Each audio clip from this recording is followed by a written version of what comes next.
All right, starting with number 10, The Coming of Cox.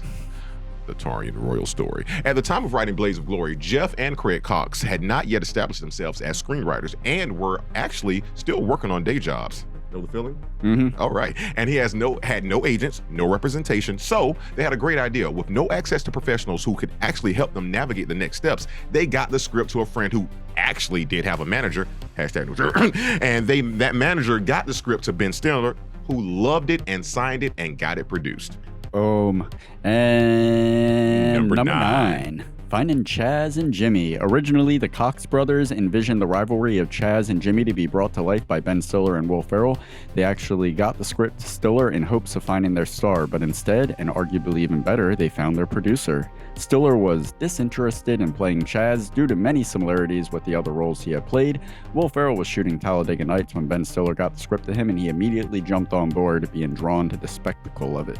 But Will Ferrell wasn't originally intended to be Chaz. Jeff Cox said that they had Ferrell in mind for Jimmy, the role that ultimately went to John Heder. Because he brings the heat. Mm-hmm. Number 8, other casting calls. Writer Craig Cox said that the cast that came together was remarkably close with what they were envisioning when they wrote Blades of Glory. Amy Poehler and Will Arnett were who they actually were thinking of while writing the Waldenberg characters. Number 7, skating. Ferrell and Heder actually had to learn to figure skate, receiving lessons from Michelle Kwan's coach, Sarah Kawahara.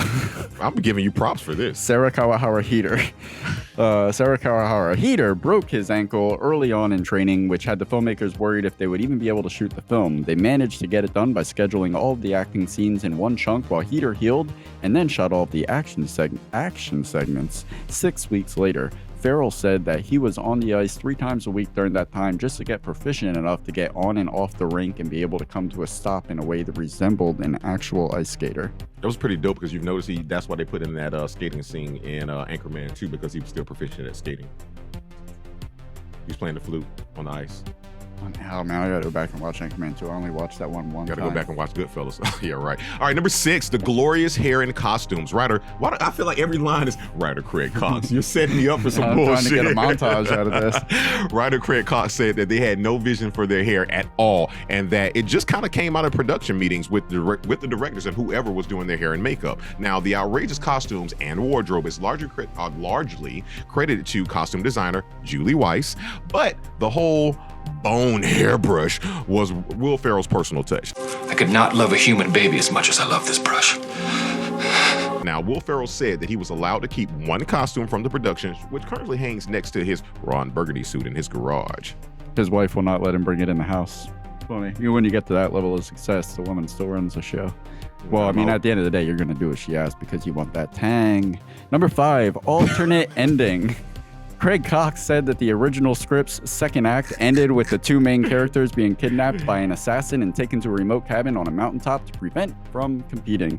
Their escape involved a crazy action sequence where we'd see them essentially do every other Olympic event other than figure skating as they traveled down the mountain with the assassin hot on their tails. DreamWorks, like a parent in the toys section, said, "That's too much money, pick something else," and we got the hilarious foot chase on ice skates that the movie now boasts.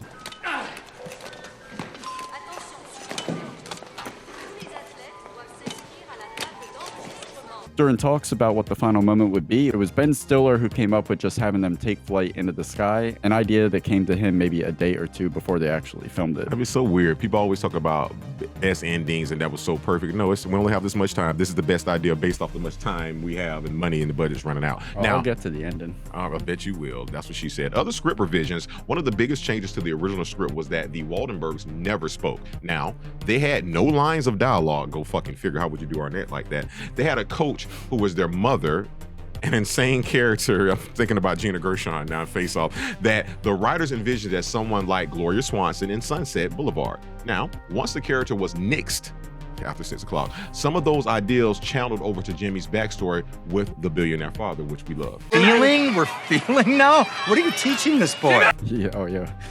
Love to hate him. Mm-hmm. Number 3, turning Japanese.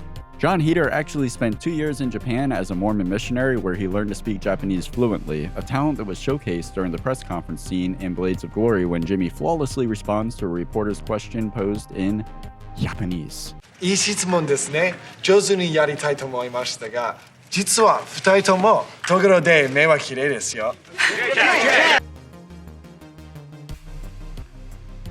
I listen to a lot of NPR whenever they speak about a different dialect. They always try to white that dialect out. The fact that you felt the need to explain yourself lets me know I don't need to say anything else, so you should feel guilty. Honduras. You're doubling fucking down. Alternate Number two. titles. Number 2, Blades of Glory was shipped to theaters under the name Patnas. That's so stupid. No, that's so stereotypical based on Yeah. what you just did. They put no. Oh yeah, it was. You heard me? Yeah, partners. Like, Is that your? yes, don't say it, but yes. Turn red. Are you yellow? No, I turned Japanese last one. That was number 3. Number 1. You did it again. Number 1. You're Number good enough one. fucking counsel. What the fuck's wrong with you? Cut that. Number 1, real life skaters. Real life skaters who made cameos in this movie include Sasha Cohen, Scott Hamilton, Peggy Fleming, Brian Boitano. What would Brian Boitano do? Dorothy Hamill, Nancy Kerrigan, Kyoko Ina, You better have gotten that right. Yuka Sato, Jamie Saleh, Luigi, Mario, and Robbie Bobby, Ricky and Mike. Pelletier. Thank you. Pelletier. That's you now know less about Blades of Glory than when we began. Let's get right the fuck out of that When's segment. the last time we filmed? Shit.